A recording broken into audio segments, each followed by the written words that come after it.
The storm has been building for hours. You saw it coming across the valley. A wall of grey that swallowed the mountains one by one. And you knew that you would need shelter before it arrived. Now it is here, surrounding the small cabin where you have found refuge, turning the world outside into a place of noise and cold that cannot be entered. The cabin is old, built by hands that understood winter, with walls thick enough to hold the heat, and a stove that burns with a persistence that seems almost alive.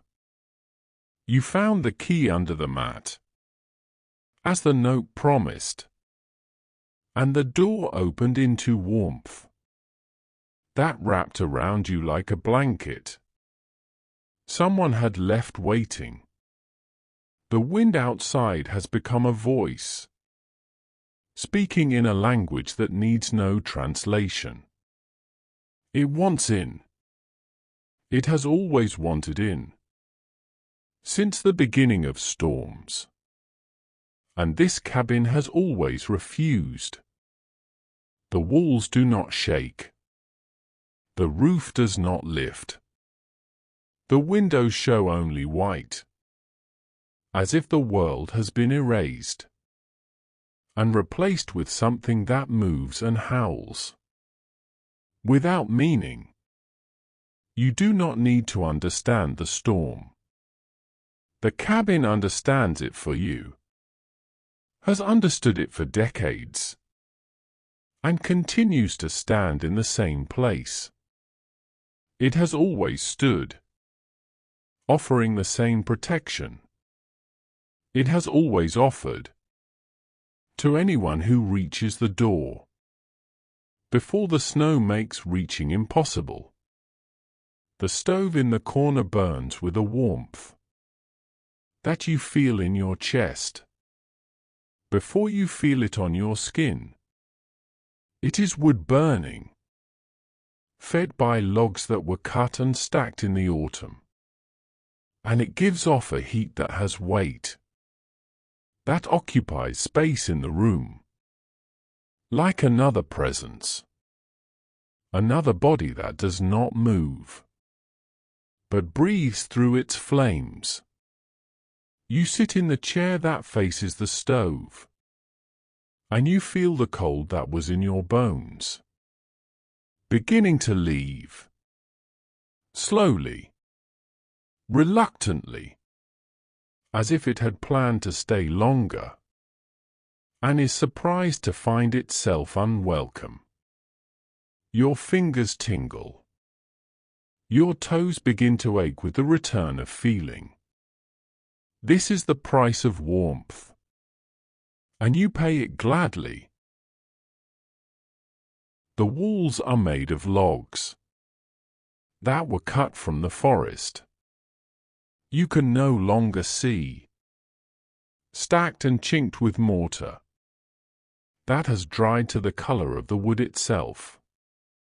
In places, you can see the marks of the tools that shaped them, small irregularities that speak of hands rather than machines, of a time when building meant gathering what the land offered and fitting it together until it stood against the weather.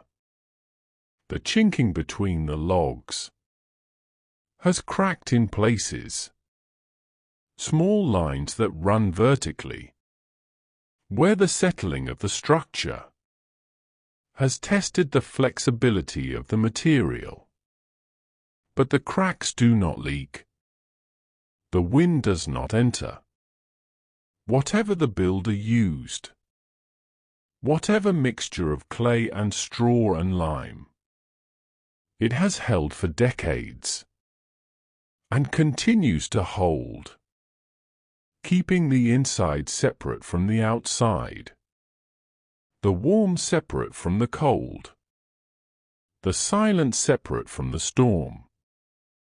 You place your hand against the wall, nearest to your chair, and you feel the texture of the wood. Rough in places, smooth in others, where the oils of countless hands have polished it over years. The wall is cool to the touch, but not cold, as if it has absorbed some of the stove's warmth and holds it in reserve. A second layer of protection, beyond what the fire alone can offer. The logs settle occasionally. Small sounds that might be mistaken for footsteps, if you did not know that you are alone. They are the sounds of contraction and expansion, of wood responding to heat and cold, in the way that wood always has, the way that wood always will, long after you have left this cabin, and the storm has passed, and the next traveler places their hand in the same spot, and feels the same texture, and hears the same settling. This is the continuity of shelter, the passing of safety from one to another, the cabin's gift to all who find its door, before the snow makes reaching impossible.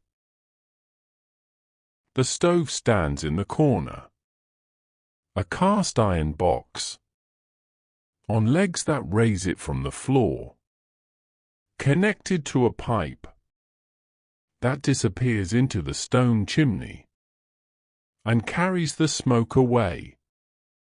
Its surface is black, except where the heat has burned the color lighter, creating patterns that map the years of its burning. You watch the flames through the small door, orange and yellow, that dance without moving from their places, consuming the logs, in a process that has no urgency, no need to finish quickly, only the steady transformation of wood into heat, of matter into comfort. The wood box beside it holds enough for the night. Split pieces stacked, with the care of someone who knew that order matters. When the cold is waiting, you could add a log, if you wished, could open the door and feel the rush of heat that would escape, and the new log would catch, and the flames would rise, and the room would warm further. But you do not add wood. The stove burns as it burns, sufficient as it is, and you are not cold anymore, not cold enough to need more than what it offers. You simply watch, simply feel, simply let the warmth do what warmth does. Without your help, the pipe that carries the smoke heats as the stove heats, and you can hear the small sounds of expansion, metal growing slightly larger as the fire continues. These are the sounds of something working, of a system that requires no attention, but rewards it anyway, with heat, with light, with the small movements that prove it is alive. The stove will burn until the logs are ash, until the heat fades, and the metal contracts, and the room begins to lose what it has gained. But that is hours away. That is morning away. That is a problem. For someone who is not you. For someone who will arrive. With more wood. And more matches. And more need. For what the stove provides. For now. It burns. And you rest. And the storm outside cannot touch either of you. The window is small, set deep in the thickness of the wall, as if the builder understood that glass is a weakness that must be protected. It shows the storm, not as a scene, but as a condition, a state of being that has replaced the world you walked through to reach this door. The glass itself is cold, so cold that condensation forms on the inside, small droplets that run down and pool on the sill before freezing there in shapes that will last until morning brings warmth enough to release them. You do not touch the glass. You know what it would feel like.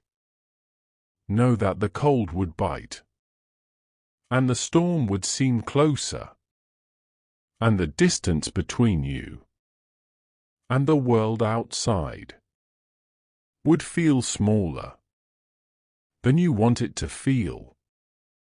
The snow sticks to the outside, building in the corners where the wind has driven it, creating patterns that change as you watch, that erase themselves and reform in the same motion that makes the storm seem alive.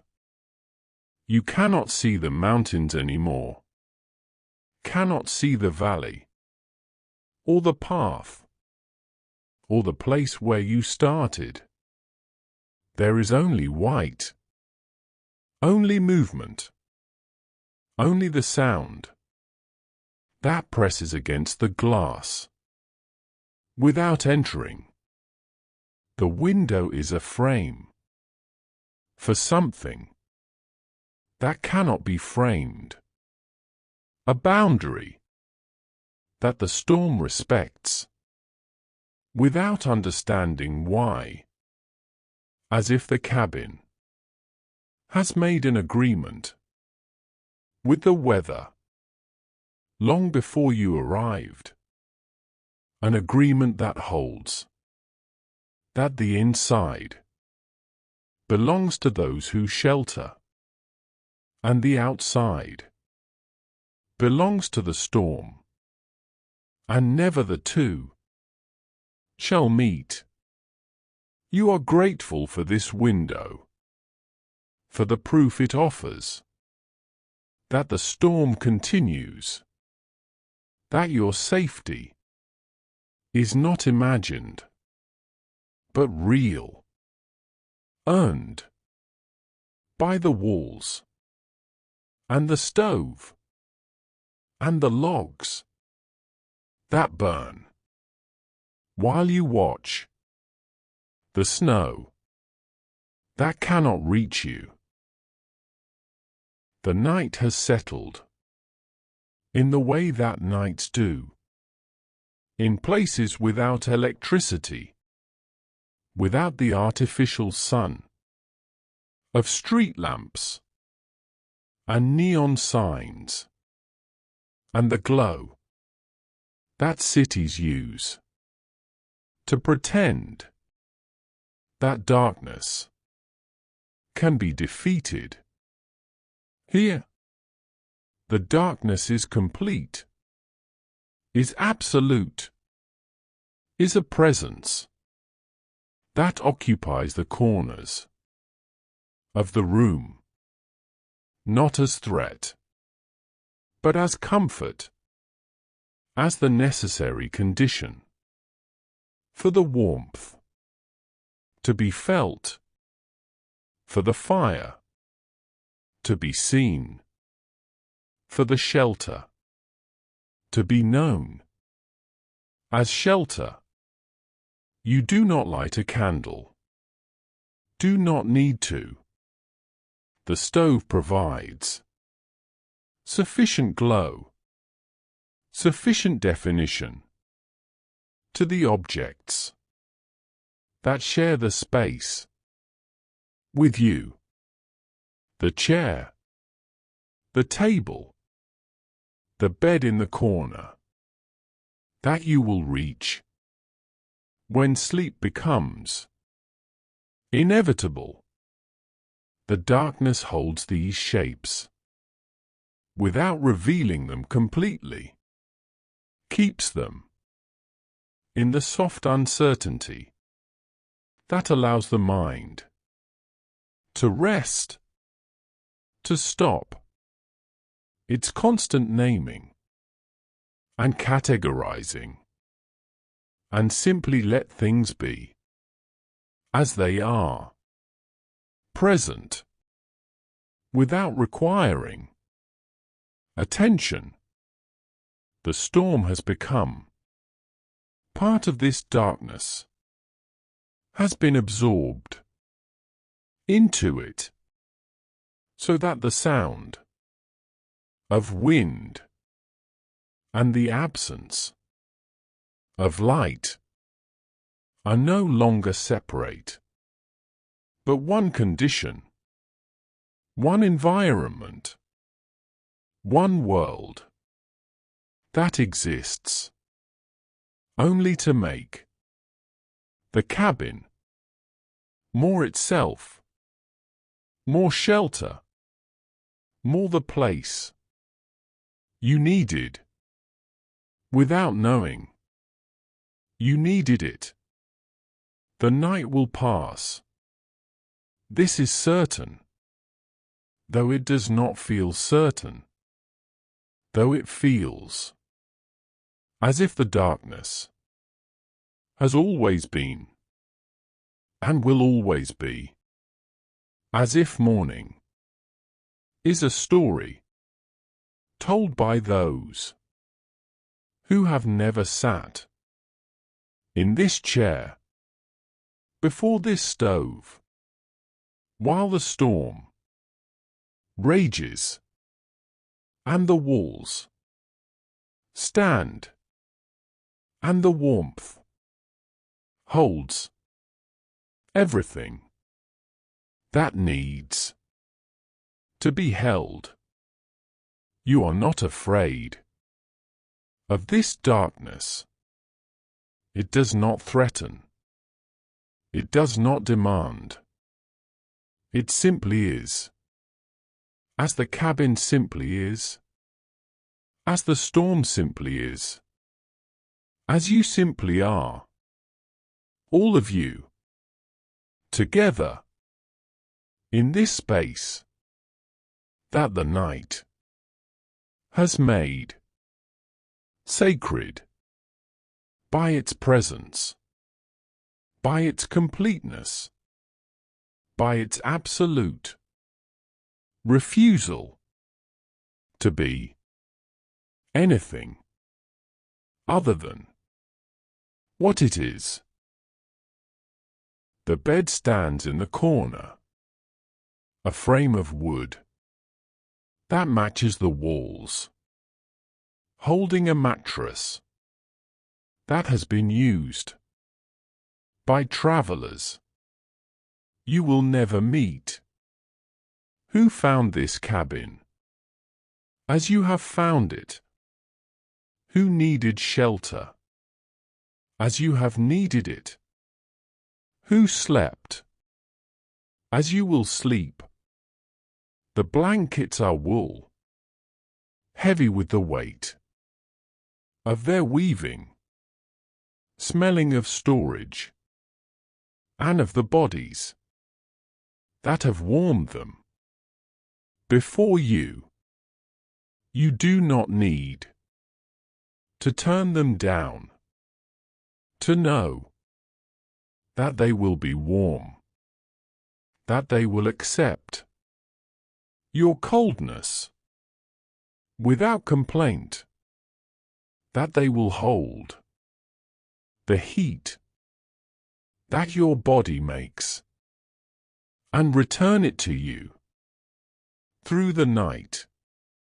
The pillow is soft, filled with feathers that have compressed over years into a shape that fits no head perfectly, but accommodates every head adequately, that offers support without demanding gratitude, that simply is, as the bed simply is, as the cabin simply is, available to those who need what they provide.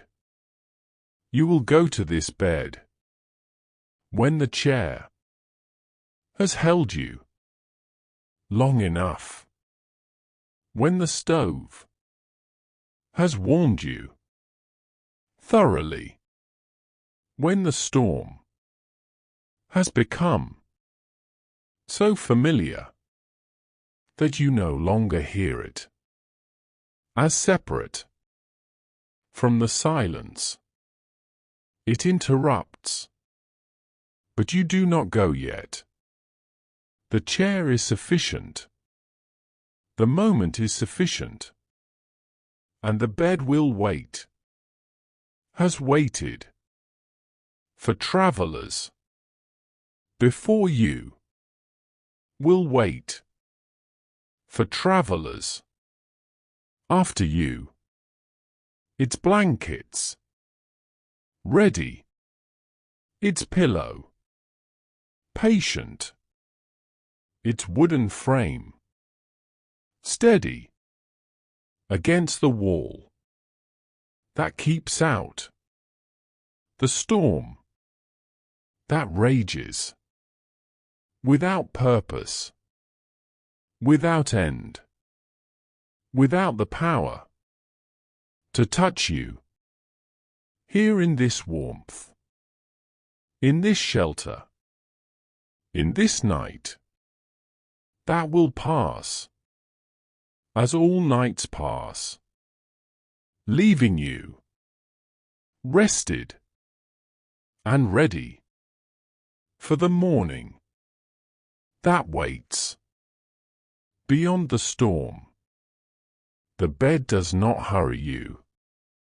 It has learned that travelers come when they are ready, that sleep arrives, not by force, but by invitation, that the warmth of the cabin must be felt completely before the warmth of the blankets can be accepted.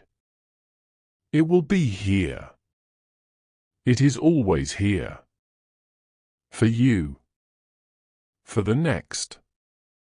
For all who need what it offers. Freely. Without condition. Without end. Your eyes have closed. Or they have not. And the room has simply become something you no longer need to see, to know. The stove continues to burn, though you do not watch it.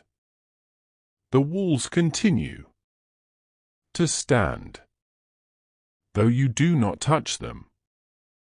The storm continues to rage, though you do not hear it as anything other than the sound of your own breathing slowed, and slowed, and slowed, until it matches the rhythm of the logs settling in the walls of the flames, consuming the wood of the world, turning outside without you. You are not asleep, and you are not awake. You are in the place between where the body releases its hold on the day and the mind drifts without direction, without purpose, without the need to arrive anywhere. The cabin holds you in this place as it holds everything that enters it, with patience, with warmth, with the absolute certainty that shelter is not temporary, but eternal, not conditional, but absolute, not earned, but given freely to all who find the door before the snow makes reaching impossible. You will remember this, or you will not. Will wake to morning light through the small window, to the silence of a storm that has passed, to the cold that waits outside the door that you must open to continue your journey, or you will not wake to any of this, will sleep deeper than morning can reach, carried by the warmth and the walls and the night, into rest that does not end with dawn, but continues in the way that rest always continues, renewing what the day has depleted, preparing what the day will require. The cabin does not mind. The stove does not mind. The storm does not mind. They continue as they have continued, will continue after you have gone. Their purposes separate from yours, but serving you while you are here, while you sleep, while you rest in the warmth of a shelter you found without seeking, that found you without calling, that holds you now and will hold you until morning comes, as mornings always come.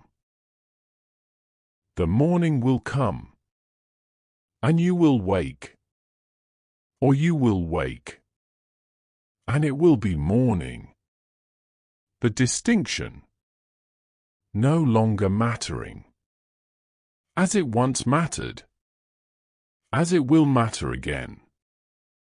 When you are outside, and the cold requires attention, and the path requires decision, and the world returns with all its urgencies. But that is later. That is after. That is a place you do not need to reach yet, that the cabin will release you to when the time is right, when the storm has passed, when the snow has settled into something that can be walked on, that can be left behind. For now, there is only this warmth, this darkness, this breathing that has become so slow, so deep, so completely, without effort, that you are not sure if it is yours, or the cabin's, or the storm's, or the night's, or if there is any difference between these things. If you have become what you sought, or if what you sought has become you. The logs in the stove have burned to embers, red and glowing, without flame, sufficient still for warmth, for light, for the continuation of what needs to continue. You could add more wood, could build the fire back to what it was, but you do not. Let it fade. As you fade, let it settle. As you settle, let it become what it will become. Without your help, the storm continues, or it does not. You cannot tell. From here, from this place, where sound and silence have merged into something that requires no name, that simply is, as you simply are, as the cabin simply is, as the night simply is, holding all of you together in the warmth that does not end, but only changes, that does not leave, but only transforms into morning, into day, into the next night, and the next, eternal, as shelter is eternal, as rest is eternal, as the need for both continues through every storm that ever was, that ever will be. Sleep now. The cabin keeps watch. The embers keep warm. And everything that needs to continue already is.